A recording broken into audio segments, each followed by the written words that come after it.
JD annual summit 2025, जिसमें होंगे 100 से ज़्यादा आपके जाने पहचाने वक्ता। इस कार्यक्रम को आपके फाइनेंशियल सपोर्ट की आवश्यकता है। सनातनी धरोहर को बचाने के लिए जेडी समिट में योगदान करें और याद रखें कि हर एक योगदान महत्वपूर्ण है। कुछ स्पीकर्स जो आपको सुनने को मिलेंगे, जैसे आनंद रंगनाथन, विष्णु शंकर जैन, सुधांशु त्रिवेदी, भाऊ तोरसेकर, अनुपम मिश्र और कई और वक्ता जो सनातन धरोहर के लिए काम कर रहे हैं। आपका योगदान शत्रु बोध का मजबूत इकोसिस्टम बनाएगा। रजिस्ट्रेशन के लिए और डोनेट करने के लिए नीचे लिंक दिए हुए हैं और आप सपोर्ट के लिए QR भी स्कैन कर सकते हैं। नमस्ते, आप सभी से अनुरोध है कि कृपया हमारी चैनल को सब्सक्राइब करें, वीडियो को लाइक करें। क्या आप लोगों ने पिछले कुछ दिनों में वामपंथियों का ज़ोर ज़ोर से रोना देखा है? और आजकल तो वामपंथियों के साथ में कुछ जो पहले मध्यमपंथी पार्टियां मानी जाती थी वो भी शामिल हो गई हैं, लेकिन वैसे जो पूरे जो पंचमक्कार हैं वो एक तरह से सभी वामपंथ के ही अलग अलग अवतार हैं। तो भले वो मैकॉलेपंथी हों, ये मार्क्सिस्ट हों, मुल्ला हों, मिशनरी हों, या फिर मीडिया हों लुटियंस वाले, सबके सब बड़ी ज़ोर ज़ोर से रो रहे हैं। लेकिन अभी जो वामपंथ की एक महान नायिका यानी कि रोमिला थापर जी का जो रोना सुना वो मुझसे रहा नहीं गया और मैंने कहा कि भाई यदि रोमिला थापर इतनी ज़ोर ज़ोर से रो रही हैं तो निश्चित रूप से वामपंथ काफ़ी संकट में है, ख़तरे में है। पूरा बिल्कुल जिसको बोलते हैं कि रेड लाइट जल रही है, डेंजर वाली रेड लाइट। उसके अलावा दूसरे वामपंथी कौन रो रहे हैं इस वक्त? हाँ जी, योगेंद्र यादव। वो अपने आप को अलग अलग अवतारों में ढालते रहते हैं, कभी वामपंथी हो जाते हैं, कभी मार्क्सिस्ट हो जाते हैं, कभी प्योर आपके लिबरल हो जाते हैं, इत्यादि इत्यादि। वो भी आज ज़ोर ज़ोर से रोते दिखे, ज़ोर ज़ोर से रोते दिखे। मैं देख रहा था, देर रात तक देख रहा था मैं, और वो रोते हुए दिख रहे थे बहुत ज़्यादा। लेकिन उनके रोने का कारण दूसरा है। तो सबसे पहले देखें कि साहब कि ये वामपंथी क्यों रो रहे हैं, या ख़ास तौर से रोमिला थापर क्यों रो रही हैं। रोमिला थापर की प्रतिष्ठा आप जानते हैं।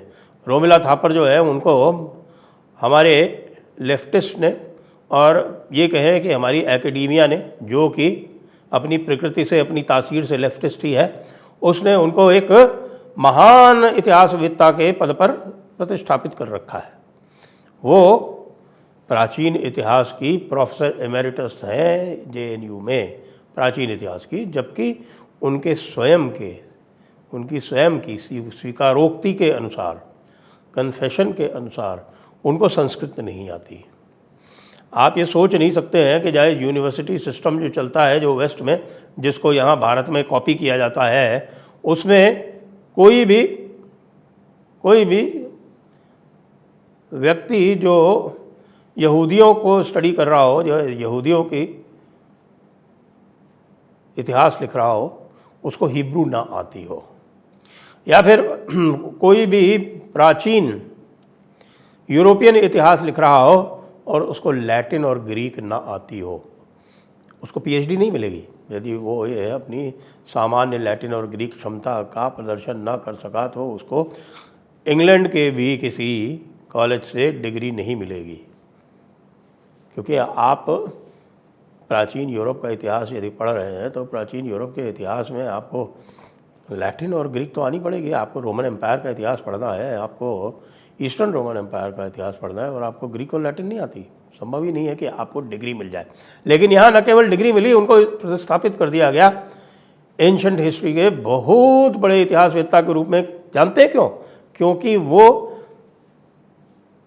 राय बहादुर कुंज बिहारी थापर की पौत्री थी।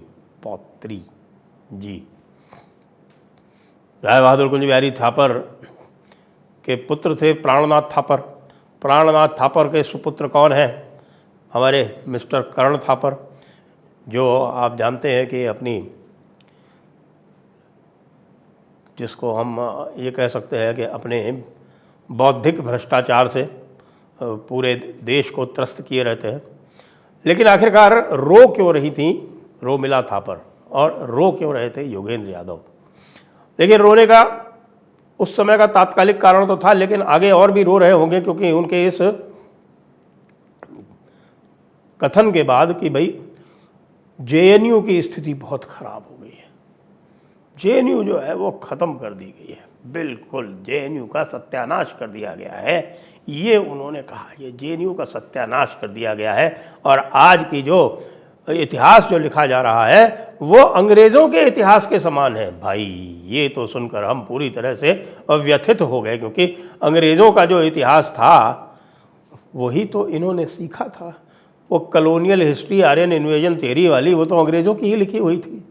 हम तो उसके विरोध में अपनी स्वर उठा उठा के परेशान हो गए।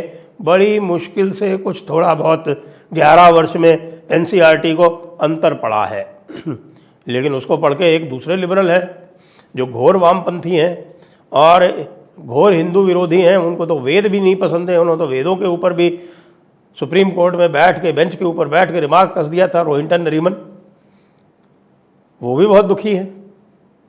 उनका कहना है कि साहब कि अकबर का इतिहास गड़बड़ कर दिया गया है और अकबर को अत्याचारी के रूप में दिखा दिया गया है। वैसे यदि 40,000 लोगों को, निरपराध लोगों को, सिविलियन को, कत्ल करने वाले को अत्याचारी ना कहें तो उसको पता नहीं क्या कहेंगे रोहिंटन नरीमन की किताब में। लेकिन बात यहाँ मुख्यतः हो रही थी रोमिला थापर की। तो रोमिला थापर को जेएनयू के पतन से, जेएनयू की गरिमा के हनन से बहुत ही दुख हो रहा है। उनका कहना है कि भाई देखिए अब फैकल्टी भी वैसी नहीं आ रही है और साहब जो है वो एडमिशन भी वैसे नहीं हो रहे हैं और बहुत गड़बड़ हो रहा है। यूनियंस भी जो है वो यहाँ पर एबीवीपी जो है वो बढ़ती चली जा रही है। अब एबीवीपी बढ़ती चली जा रही है, उन्होंने कहा। उसके 2-3 दिन बाद एबीवीपी ने डीयू में झंडा फहरा दिया और डीयू में झंडा फहराने के बाद में हैदराबाद सेंट्रल यूनिवर्सिटी में भी झंडा फहरा दिया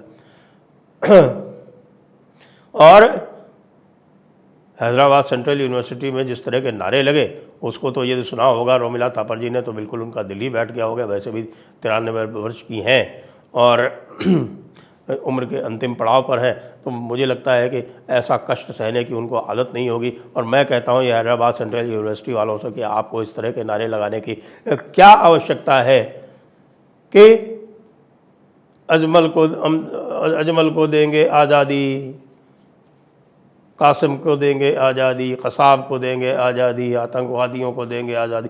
अरे भाई आपको ध्यान होना चाहिए कि 93 वर्ष की एक बहुत ही आदरणीय लेफ्टिस्ट महिला जो हैं वो बैठी हुई हैं। उनके दिल को सुन के कितना धक्का लगेगा यदि उनको कहीं हृदयाघात हो गया तो इसका मुझे लगता है कि आप लोगों को उत्तर देना पड़ेगा। उत्तर क्या देना पड़ेगा मुझे तो पता नहीं। आजकल तो जिस तरह से लेफ्टिस्ट का चारों तरफ शासन है, कम से कम कुछ दीगर स्थानों पर, तो हो सकता है कि वो सुओ मोटो लेकर और आप लोगों को वैसे भी सज़ा दे दी जाए कि साहब आप लोगों के इस नारों से कुछ लोगों को नितांत कष्ट पहुंचा है और उससे उनका जीवन भी खतरे में पड़ गया है। उधर दूसरे हैं एक हमारे योगेंद्र यादव जी। योगेंद्र यादव जी को भी बड़ा कष्ट है इससे कि दिल्ली यूनिवर्सिटी का चुनाव हार गए, ये दूसरा चुनाव हार गए और जेन जी को उन्होंने आह्वान किया था। जेन जी को उनके शिष्य ने आह्वान किया था और जेन जी ने उनको धोखा दे दिया। तो उसके बाद फिर उन्होंने बैठ के कहा कि देखिए ये जेन जी वाली ये बात है, ये सब जो भी हम कह रहे हैं इसका हमारे पास कोई प्रूफ नहीं है। ये वोट चोरी वाली जो भी बात हो रही है इसका कोई प्रूफ नहीं है, ना हमारा कोई प्रूफ देने का इरादा है। हमारा केवल इरादा इतना है कि लोगों के दिलों में संदेह व्याप्त हो जाए और दिलों में संदेह, उनके दिमाग में और दिलों में संदेह व्याप्त हो जाए और उससे जो है वो थोड़ा बहुत नुकसान हो जाए भारतीय जनता पार्टी को। हालांकि बिहार में अभी ऐसा होता दिख नहीं रहा है ना, पते की बात।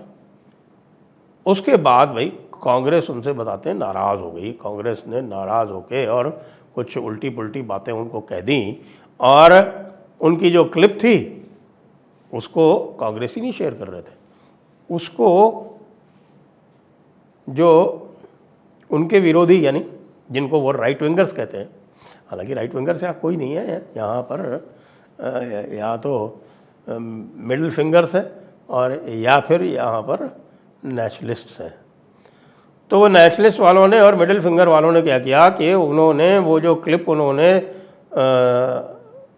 जो भी बात उन्होंने कही थी आरफा खानम के साथ में, उसकी क्लिप उन्होंने शेयर करनी शुरू कर दी।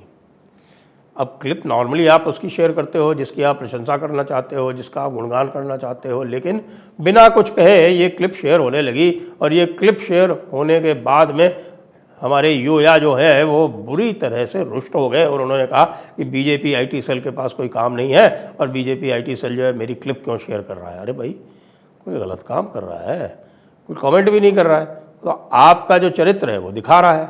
आप तो वैसे भी जाने जाते हो, आप तो ग्राउंड्समैन जाने ही जाते हो। आपने तो पहले भी पिचेस बनाई हैं, हालांकि उस पिच पे फिर भी जो आपके शिष्य थे जिनको आपने पिचेस बना के खेलने के लिए कहा था वो ठीक से खेल नहीं पाए, और उसी पिच पर जिस पर दूसरे जो खेल रहे थे और जोर जोर से सिक्सर मार रहे थे उसी पिच पर वो बोल्ड होते गए।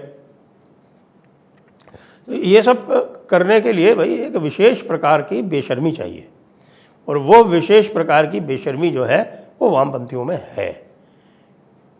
क्योंकि अभी कुछ दिन पहले इरफान हबीब भी एक लेक्चर में आए थे और वो कह रहे थे कि साहब कम्युनिस्टों ने बड़ी गलती की और कम्युनिस्टों ने कह दिया, पीसी जोशी उस समय जनरल सेक्रेटरी हुआ करते थे कम्युनिस्ट पार्टी के, और उन्होंने कह दिया कि जो हमारे कम्युनिस्ट पार्टी के जो हिंदू लोग हैं वो कांग्रेस के साथ चले जाएं और जो मुसलमान हैं वो मुस्लिम लीग के साथ चले जाएं।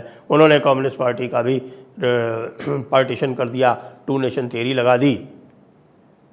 वैसे इस भारत में 2 नेशन थियरी जो है वो बहुत पुरानी है। जेम्स मिल ने भी 2 नेशन थियरी का जिक्र किया था, और हमारे जितने भी ICS वाले जो हैं और वो जेम्स मिल की इंडियन हिस्ट्री पढ़ के बड़े हुए हैं ICS वाले, और ICS वालों ने ही IAS वालों को पढ़ाया है, और वो भी उनको जेम्स मिल की हिस्ट्री गुट्टी में पढ़ाते हैं। और ये रोमिला थापर भी जो है वो जेम्स मिल की हिस्ट्री पढ़ के ही बड़ी हुई है। जेम्स मिल की हिस्ट्री को भी इन्होंने और इरफान हबीब के पिता मोहम्मद हबीब ने और जो बाकी इनके सारे जो लेफ्टिस्ट गैंग हैं वो DN झा और RS शर्मा सब ने वही प्रोपेगेट की है। इसलिए रोमिला थापर का ये कहना कि आजकल का इतिहास जो है वो कॉलोनियल इतिहास यानी अंग्रेज़ों का इतिहास रिवाइव किया जा रहा है, ये तो ऐसी बात हुई कि साहब उल्टा चोर कोतवाल को डांटे। 100 बात की एक बात, वामपंथी बहुत दुखी हैं, बहुत सारे कारण हैं।